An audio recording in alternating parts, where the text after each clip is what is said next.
yung kay Yusek Cabral. Sino ba itong si Yusek Cabral? Ito muna ang simulan natin. Sino ba si Yusek Cabral bago natin komentuhan ito? Pasok. Sino nga ba si Catalina Cabral? Mahigit 40 taong nanungkulan sa DPWH si Cabral. Ika nga nila, she rose from the ranks. Nagsimula bilang rank and file civil engineering aide hanggang sa maging engineer at umangat ang kanyang karera. Noong 2014, naging Undersecretary for Planning si Cabral. Siya ang punong tagapangasiwa sa pagpaplano ng mga proyekto ng DPWH. Alam niya ang mga proyektong nakaprograma at kung paano pinondohan ang mga ito. Sa lawak ng kanyang kaalaman sa kalakaran sa DPWH, hindi katakatakang nadawit siya sa flood control scam. Sa salaysay ni dating DPWH Yusek Bernardo, isa si Cabral sa mga opisyal na sangkot umano sa kickback scheme sa flood control projects.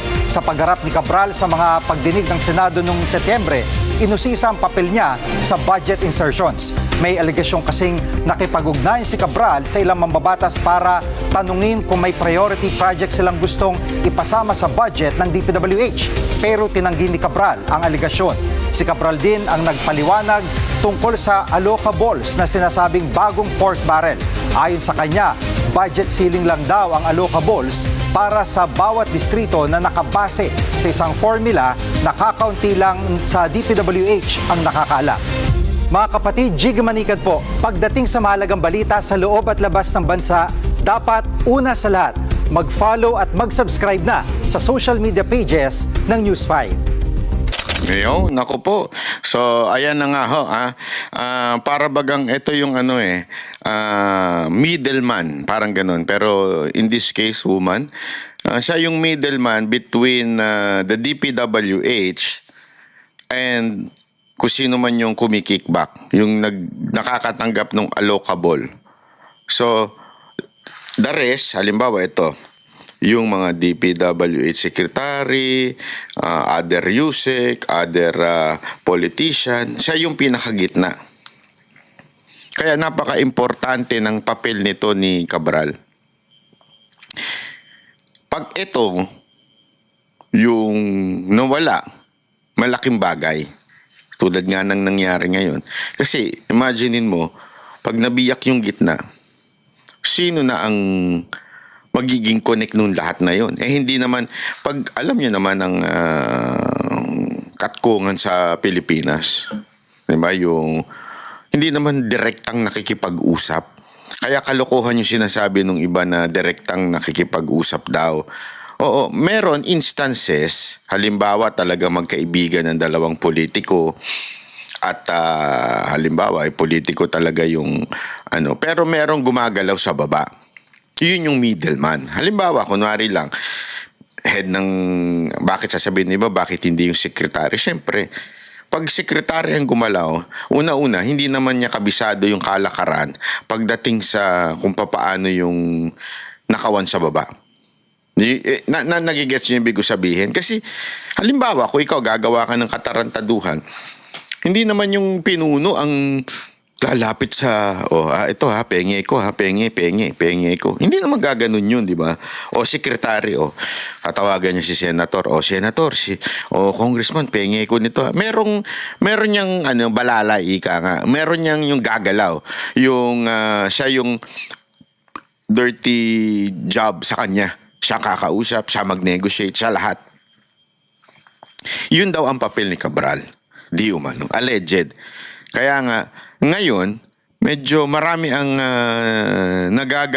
nanganganib dahil sa hindi na may kokonek. Yung mga testimony, yung mga bagay-bagay, hindi na ho maikokonek kasi nawala siya. Eto, pakinggan ho natin ito. Why do you think this list has not been made public? Why do you think the ICI never asked you for a copy? I mean, I would like to ask you for a copy because I think everybody is curious and it seems like this would unlock a lot of questions and solve maybe some of the mysteries that we are facing with this case. Not surprisingly, there are many politicians who are on the list because the assumption anyway is that congressmen and senators insert projects into the DPWH budget, although this is not officially admitted by the DPWH in the NEP. But the perhaps less expected thing is that there's also other people outside of the legislature that insert projects into the budget based on the names in the list. This all Wait lang, ito lang pala muna kasi yan yung medyo mas malalim pa yung listahan na sinasabi. Mas maganda yung pagpapaliwanag nitong ito, sorry Mas maganda ito. Ngayong Ay, sorry, ito. ay makukulong. Bakit wala? Hindi ko na ilagay, pambihira, oo. Mas maganda yung paliwanag ito nila Marcoleta tungkol dyan eh. Ang ganda ng yung mga sagot. Wait lang, asan na yun? Eto. Ang mas maganda ulat to, mo mga dito kababayan. ay nakita siya sa gilid Andito ng naman Buwet gagaling River. ang tanong Buwet natin River. para sa Noche Buena nyo. Naku, malapit na Noche Buena. Mga kababayan ko, malapit na. Nakuha siya ng mga rumusponde na hating gabi. Nadala pa sa dineklaran patay ng doktor na si Gian Frances Salinas 12:02 ng hating gabi. Ang driver naman po ni Cabral, ang pangalan ay Ricardo Muñoz Hernandez. Siya ang huling kasama ni Cabral. At sa kanyang kwento, binabagtas po nila ang Cannon Road mula Baguio nang magsabi si Cabral na ibaba siya sa Purok Maramal, Sitio Camp 5 sa Barangay Camp 4 alas 3 ng hapon. Nagsabi niya ito na iwanan lang siya doon. Pero dalawang pangyayari to, Jen, ha? Una ay dumaan sila sa lugar. Oo. Bumaba sila. Pero sinita sila ng pulis. Opo, pinalis kasi pinalis medyo sila. mapanganib daw po sa lugar na yun. Ang sabi ng driver, bumalik sila sa may malapit sa hotel, kumain, at nagpunta sa hotel. Bago bumalik ulit rito. Doon sa site, sa area pa rin yun. Ibig sabihin, 2 beses sila pumunta. Oho. At yung sa second time, dito na nagpaiwan si Cabral. At sabi sa driver, balikan mo na lang ako. Nung pagbalik niya ng bandang alas 5 na ng hapon, hindi na niya makita si Cabral.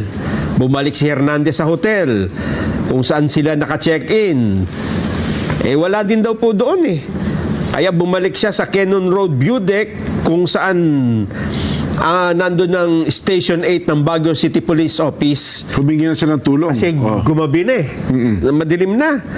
At dahil dito tumulong po ang pulis sa paghahanap at doon nga po nakita doon sa site sa ibaba 30 metro mula sa riverbank ang katawan po ni Cabral bandang alas 8 na po daw ito ng gabi. Hindi pa malinaw kung bakit inabot ng 4 na oras bago iniakyat ang katawan ni Cabral sa kalsada. Baka nahirapan. May mga report din na nagsasabi na nahulog si Cabral at ito ang sinusundan ng investigasyon sa ngayon. Ang Office of the Ombudsman ay nag-utos naman na lahat ng gadget, ibig sabihin mga cellphone o kung anumang computer, laptop, ay ingatan. Ito pong lugar kung saan daw po nagpaiwan si Cabral ay isang populated area. May mga tao yan sa palipaligid. Malapit ito sa isang nasirang rock shed at sa rock netting project site na in-inspection ni Pangulong Bongbong Marcos noon kasama si Mayor Benamin Magalong. Iniugnay din si hindi na ito, background na ito eh. O yun po ang pangyayari. Sen. Oho. So yun. Pero ngayon kasi parang marami tuloy ang lumalabas ng mga balita kung ano talaga ang naging nangyari dito kay Yusek Cabral dahil nga sa mga pangyayari ito, Sen. No. Pero base sa paglalahad mo, Nelson, parang gusto niya talagang pumunta sa lugar na yun eh. Bumalik pa eh. Opo. Una, tama ba yung sinabi mo na binawalan sila ng pulis sapagkat mapanganib yung lugar na yun? Oho. So, umalis nga. Opo. Tapos sabi mo, bumalik uli. So, ibig Bumalik sabihin, parang gusto niya pumunta talaga sa lugar na yun. Oho eh. Pangalawa, napansin ko, sabi na bagit mo kanina, bumalik yung driver para balikan siya, di ba? Opo. Kasi sabi ni, iwanan mo ko pero balikan mo rin ako. Oo nga, pero hindi ba niya hinintay na dapat tatawag, o balikan mo na ako. Di ba dapat may... Ay, usually ganun mo eh. Parang naka-schedule baga. Kasi wala pa naman sinabing bumalik na siya, di ba? So bakit siya bumalik? Unless naka-schedule na nga, di ba? Naka-schedule na yung, ito lang iiwan mo, ganon. Marami kasi haka-haka. Una, hindi totoo. Yan ang pasintabi na po, mawalang galang na po doon sa namatay. Ang mga haka-haka ng mga tao, hindi totoo. Malamang pineke yung kanyang pagkamatay para daw maligtas sa liability sa batas. Kasi sangkot siya na makukulong di ba? Una yon. Pangalawa naman, merong yumari sa kanya. Merong nagplano para talagang hindi na siya makapagsalita. Yun ang talagang ginusto niya na yun dahil may ipit na siya. Di ba? Yun ang ano sa tingin ninyo doon sa tatlo ang possible mas kapanipaniwala? Dapat tatawagan ka. Balikan mo na ako rito. Okay, pakisagot ho dyan, ha? Nasaan ka na? Ang tagal-tagal mo naman. Ayun nga. Opo. So bakit kagad bumalik yung driver nang wala pang pasabi? Yun lang. Mga isang oras daw po Isang ito. oras sa pagitan, nagpakarga daw siya ng gas di ba? Yun ang mayroon pang story yung Oo ganun. na, pero di ba karaniwan, hihintayin mo yung... Tawag ng boss mo. Kasi iwanan mo na muna ako dito. Opo. Di ba pang karaniwan? Te-text na lang kita. Tatawagan kita. Wala bang ganun? Wala po. Walang ganon, Sen, no? Well, ayaw naman ho nating magbigay ng mas malalim pang komento sa bagay nito. Una, ay iginagalang natin, nirespeto ang pangyayari po dito kay Yusek Cabral. At maaari ay nananangis yung pamilya nila. Ukol sa bagay nito. Pero siyempre, yun nga po ang ating sinasabi, maraming katanungan sa isipan ng ating mga kabayan, Sen, sa pangyayari ito. No? At hindi naman natin maalis yan. Kasi ang mga katanungan na yan ay patuloy pang dadami siguro. Opo. Dahil alam naman natin, si Yusek Cabral ay dating nagsilbi sa DPWH. Opo. At alam din natin, very sensitive yung kanyang posisyon.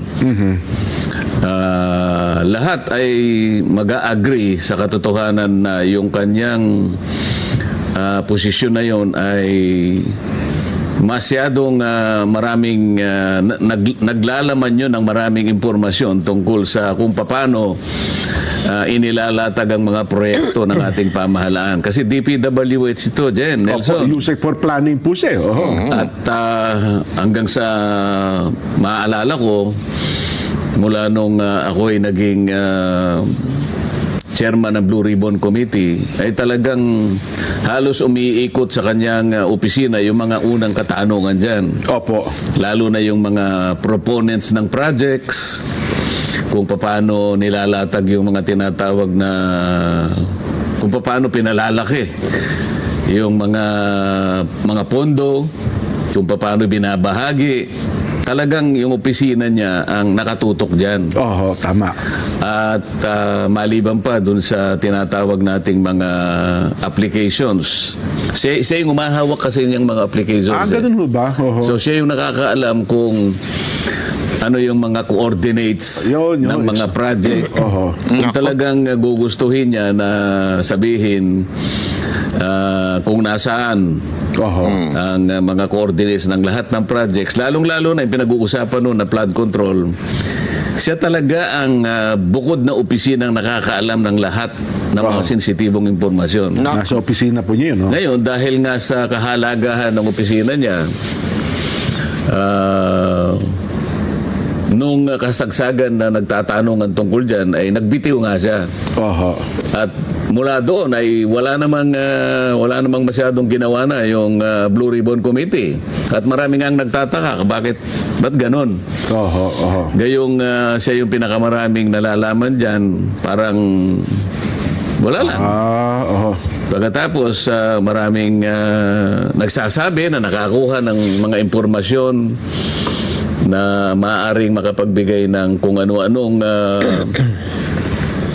related na mga ibang tatalakayin at maaaring ma-involve yung maraming tao. Kaya siguro ngayon, kung mo nangyari yan, talagang aasahan mo na babangon ng mas maraming tanong. Opo, maraming talagang tanong. Mas maraming tanong ngayon kaysa kasagutan.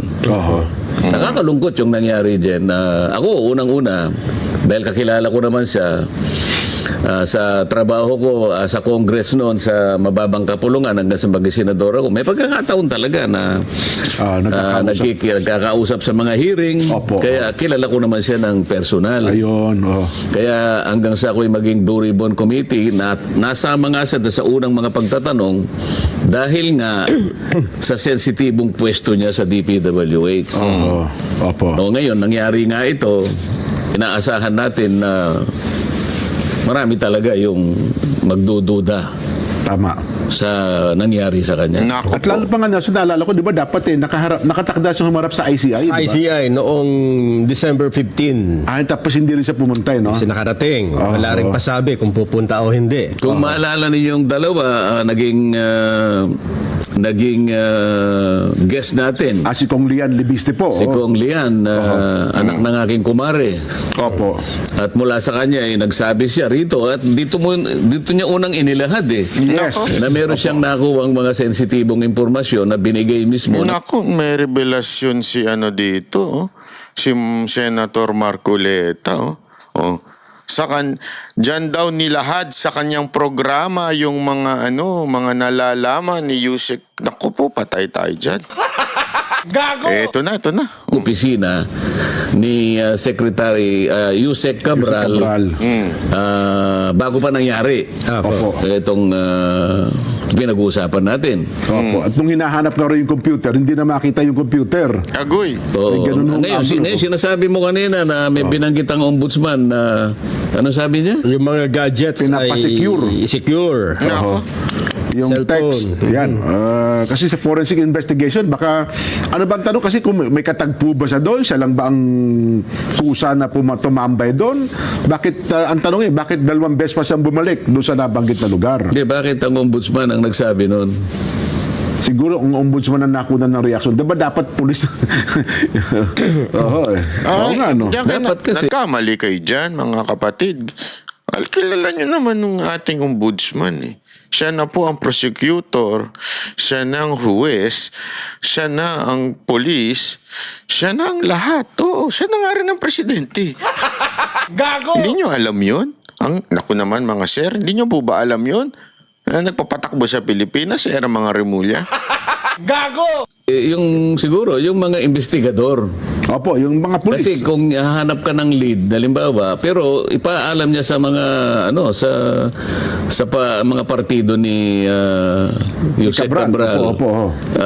Sa tingin ko, hindi yung ombudsman ang nagpapanukala ng ganun, kundi yung mismong mga investigador na nagsisimula para malaman ang mga katotohanan sa pangyayaring ito. Bagay, Diba? malamang SOP naman sa mga pulis. Siguro nakunan lang ng reaksyon ng reporter si Ombudsman Remulla. Ano nga. Pero doon sa punto lang, aspetong legal lang, may epekto ba ito sa kaso, sa kontrobersya ngayong ating kinakaharap? Kung legal aspect lang po, walang... Yan, maganda to. Kasi ang tanong nila ngayon, di ba, ano magiging epekto nito sa iskandalo ng flood control? Ang magiging maraming epekto sa tingin ko kasi nga yung sa dami ng mga impormasyon na dapat sana'y nailahad niya o naikwento niya, maaring yung iba ngayon ay hindi na makikita. Ayun. Di ba? Opo. Maaring tamaan naman ng mga impormasyon na yan ay medyo nagsasaya siguro.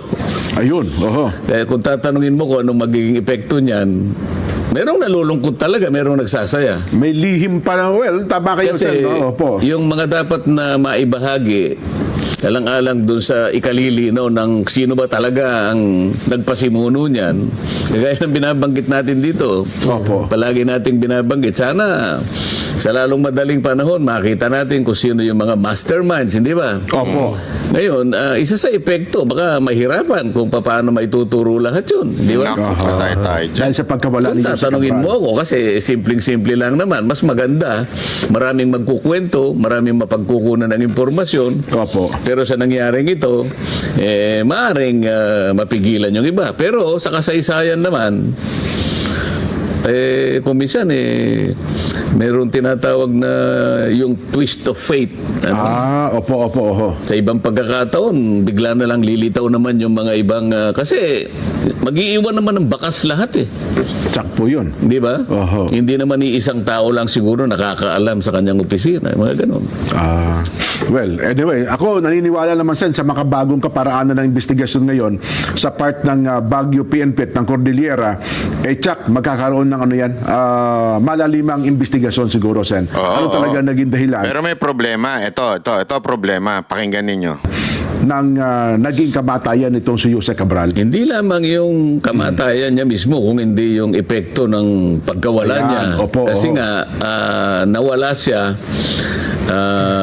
habang hindi pa ganap na natutukoy ang lahat ng dapat matukoy. Oho. Habang naglalaro pa sa isip ng mga mamamayan natin, saan na ba patungo yung mga investigasyon na yan? Ayan. Bakit Opo. nangyari itong ganito? Oho. Di ba?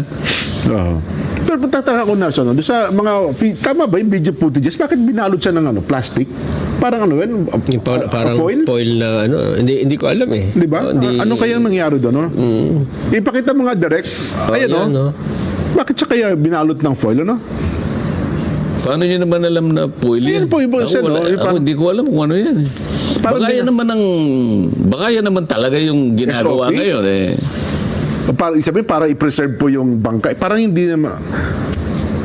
Well, parang ngayon lang ako nakakita ng gano'n. No? Na-accident, bumagsak eh. Yung body bag, ano? Oo, yung... Ano ba, body bag lang ba yun? O... Ayun, no? Kasi parang bimilot siya, no? Di ba? O body bag ba yung ginamit sa kanya? Well, anyway, nagtaka lang ako doon sa nakita nating yung paraan. Ay, nako. Ang sabi naman ni Kong Lian Lebiste tungkol dito sa pagkamatay ni Jose Cabral, ang sabi niya sa kanyang Facebook account, yung una niyang post ay may listahan sa computer ni Yumaong Jose Cabral ng lahat ng proponents ng DPWH insertions. Okay. May iilang may kopya nito. Kung lumabas lang ito, tapos na ang mga investigasyon. Yo. At sinundan niya after 7 hours, ang files ni Jose Cabral ay inaprubahan ng DPWH na ibigay sa akin noong September 4. Ipinakita ko ito sa ICI noong November 18 at 19 at sa Ombudsman noong November 26. May kopya rin ang DPWH nito. Pero mukhang sabi ng ICI, wala silang kopya nito eh, no? Nakita lang nila. Kaya nga humingi siya ng kopya kay ano eh. Oo. Ano binabanggit mo, Nelson, na si mismong si Kong Lian ang nagbigay ng mga sinasabi mong pangalan ng proponents? Yung galing Yung nakuha doon po sa computer. Oo nga. Dahil nakakuha si Kong Lian ng kopya noon, ibinigay niya sa ICI. Hindi po, ipinakita lang. Pinakita. Nung humarap siya doon, ipinakita At niya. nanghingi nga raw ng kopya. Kasi wala doon silang kopya pala noon. Noong pinakita niya, meron ba kayong kopya nito? Nagtataka nga sila, walang kopya.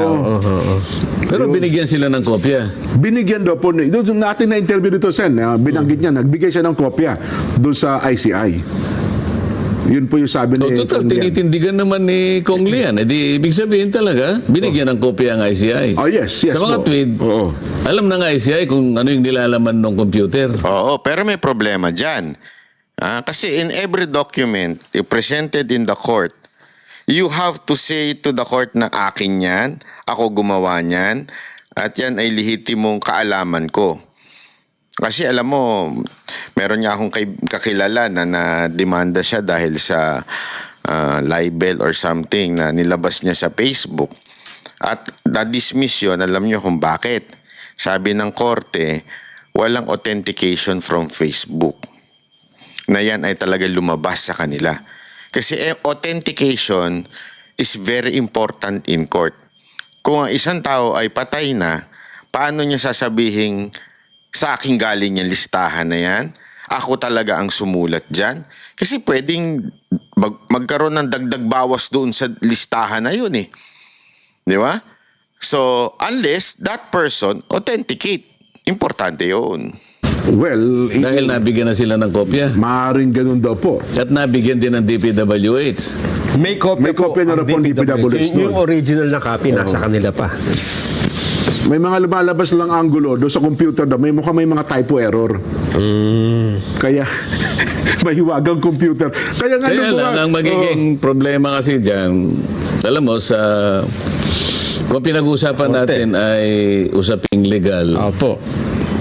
sino magpapatunay niyan? Authenticate. Ano? Yeah. Yung authentication kasi ay bahagi ng pagbibigay ng probity sa isang nakakalap na ebidensya. yes po. Kaya nga, pagka ikaw ay may-ari ng ganong kasulatan o anumang klaseng ebidensya, lalo na kung documentary evidence, Opo. authentication ang pinag-uusapan eh. Karaniwan, maaaring ang isang dokumento may pirma ka. So, ipipresenta ka sa harap ng korte at tatanungin ka, ikaw ba ang gumawa nito? Ayun, Ikaw ba naglahad dito? Ganon. Opo. Meron kang pirma nakalagay rito. Pirma mo ba ito? Yun ang authentication eh. Opo. Ngayon, kung halimbawa, listahan lang ang nakita, ngayong wala na si Yusek Cabral, sino mag-authenticate ngayon na siya nga ang may-ari nung nakasulat doon sa computer? Kasi kahit na laptop niya yun, maaaring sasabihin lang ng iba, oy, naglagay lang kayo dyan. In-insert nyo lang yan dyan, Oo. mga files na yan. So, ang pinag-uusapan natin dyan, yung technical issue ng authentication, doon medyo magkakaroon ng problema dyan. So, yun pala yun. Sa akin lang, opinion ko lang ito. Maring nagkamali ako, pero sa experience ko bilang isang abogado, Jen, yun ang medyo problematic. Yung area na yun. Opo. Ayun na, siguro kung may mga personal secretary siya, Nelson, ano? May magsasabing, Yan ay talagang kami po ang nag-save niyan, kami ang gumawa niyan. Yung sinasabi nating pwede rin naman patunayan yung mga digital traces sa liban. Ayan, isa po yan. Kaya naman, hindi mo na mabubura yan eh. Opo. Di ba, pangkaraniwan, pagka meron kang communication galing sa cellphone mo, Ayan. ayan naman, pwedeng sabihin ng korte na kahit di mo patunayan yan we can take judicial cognizance na by technology talagang galing sa iyo yan. Di ba? Ayun. May mga forensic investigations. Oo, yung mga ganyan. Tama. Ay, Ako, well, grabe. Ayan na. So, mga kababayan, maganda ho yung revelasyon na yan. Mukhang matindi ho itong mga kwento pa patungkol dito. Anyway, tingnan na lang natin ang mga susunod na kabanata tungkol ho dito kay Yusek Cabral. Pero, ang dito, malaki talaga ang impact nito kung paano matutuko yung mastermind. Ngayon pa nga lang, mukhang nagtatago na yung mastermind. Mukhang hindi na natin naaninag Gago! Di ba? Tama, mali. Gago! Tuloy, napapagdudahan. Baka naman. Ang dahilan, ako po. O may kagagawan, ako po. Ng ayoko na sabihin. Ay yung mastermind. Di ba? Yung architect of all of these things na nangyayari pagdating sa issue ng korupsyon sa mga insertion. Naku po.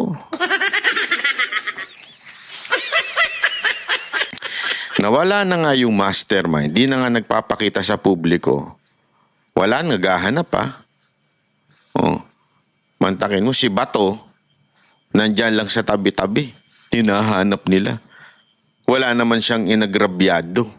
At wala namang utos pa. Wala pang warrant Hinahanap na, saan si Bato, saan si Bato? Lahat ng putang inang mga bayarang media.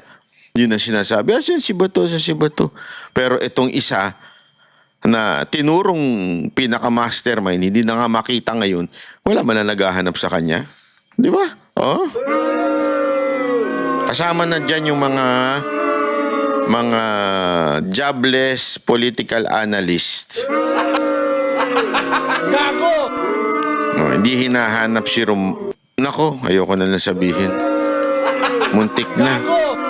Ang talong tuloy ng taong bayan, yung pagkawala ba nitong isang to, ang may dahilan yan ay yung mastermind na hindi na makita ngayon. Naku po.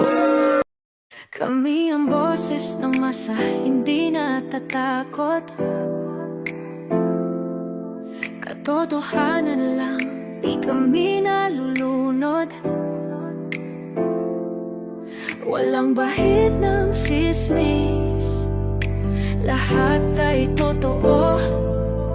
Kahit sino ka pa, pag mali ka babanatan ka. Walang pinipili kulay, wala kaming kinikilingan. Basta para sa bayan, kami lalaban.